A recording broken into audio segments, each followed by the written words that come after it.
L'association vendéenne des constructeurs de maisons vous présente le journal du Vendée Globe.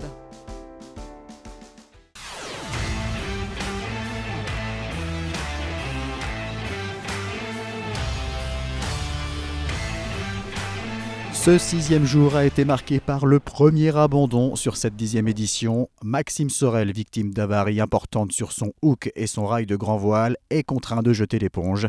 Après s'être mis à l'abri au niveau de l'île de Madère, son équipe lui a signifié qu'il ne pouvait pas réparer seul, d'autant plus avec une blessure sérieuse à la cheville depuis le 2e jour de course. Le 2e Vendée Globe du skipper VNB Montbana-Mayenne s'arrête donc prématurément. Je vous laisse imaginer la douleur, la souffrance, à la fois physique mais aussi mentale forcément. C'est quand même 4 années de préparation avec mon équipe. C'est beaucoup trop court, mais il faut faire face à cette réalité malheureusement. Comme prévu, la flotte s'est resserrée, les bateaux de devant étant ralentis par une zone de vent faible.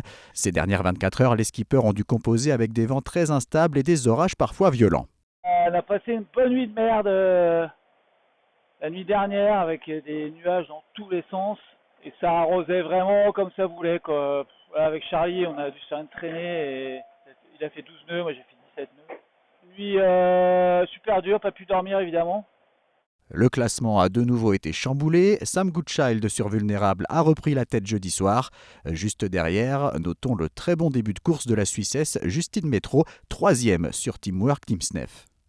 La météo des prochains jours s'annonce très incertaine. On voit donc différentes options dans les trajectoires pour éviter une grande zone sans vent. Pour la majorité, c'est cap à l'ouest. J'ai l'impression que la météo, c'est plutôt vers l'ouest qu'il faut aller. C'est juste que je pense que la situation météo fait que ce sera un peu plus favorable à l'ouest, même si je pense qu'il n'y a quand même pas grand-chose qui va être favorable. On est dans une situation météo qui est vraiment compliquée.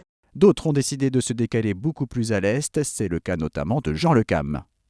Écoute, on verra à la fin de la foire, comme on sait. C'est vrai que la situation devant n'est pas simple. Bon, écoute, on verra bien qu'est-ce qui va se passer. C'est sûr que là, je me suis rapproché peut-être un peu trop des Canaries, mais là, je suis passé. Qui ne tente rien n'a rien. Voilà, c'est toujours intéressant, si tu veux, d'avoir, d'avoir des options différentes. Comme je dis toujours, dans la vie, il faut oser et croire en soi. Les skippers profitent autant qu'ils peuvent de températures de plus en plus chaudes. Ils sont surtout occupés par de multiples réparations qui s'accumulent. Le japonais Kojiro Shiraishi, par exemple, a pu remettre en état de marche un élément vital sur son bateau, le désalinisateur, lui permettant d'avoir de l'eau potable et fraîche. さすがバンデグローブですね。いろんなトラブルが次から次へと戻ってきます。一つ増水器が治ったことは良かったと思います。ありがとう。チャオ。 Au classement de 15 heures, c'est donc le Britannique Sam Goodchild sur Vulnérable qui était en tête. Les écarts sont très serrés. Les 10 premiers se tiennent en moins de 45 000. Belle remontée de Clarisse Kremer et de Sam Davis, 7e et 8e. Un classement à prendre toutefois avec des pincettes car il est calculé en fonction de la distance la plus courte séparant les skippers de l'arrivée. On retrouve donc Johan Richomme, Jérémy Bayou, Charlie Dalin ou encore Louis Burton entre la 10e et la 20e place. Paul Meillat, également bien placé dans le peloton de tête, occupe malgré tout la 22e place. 30e position pour Isabelle Joschke.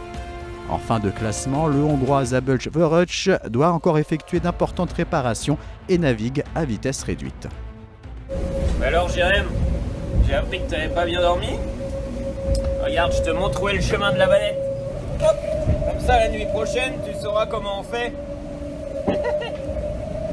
Allez, bon courage à toi. Salut Jérém.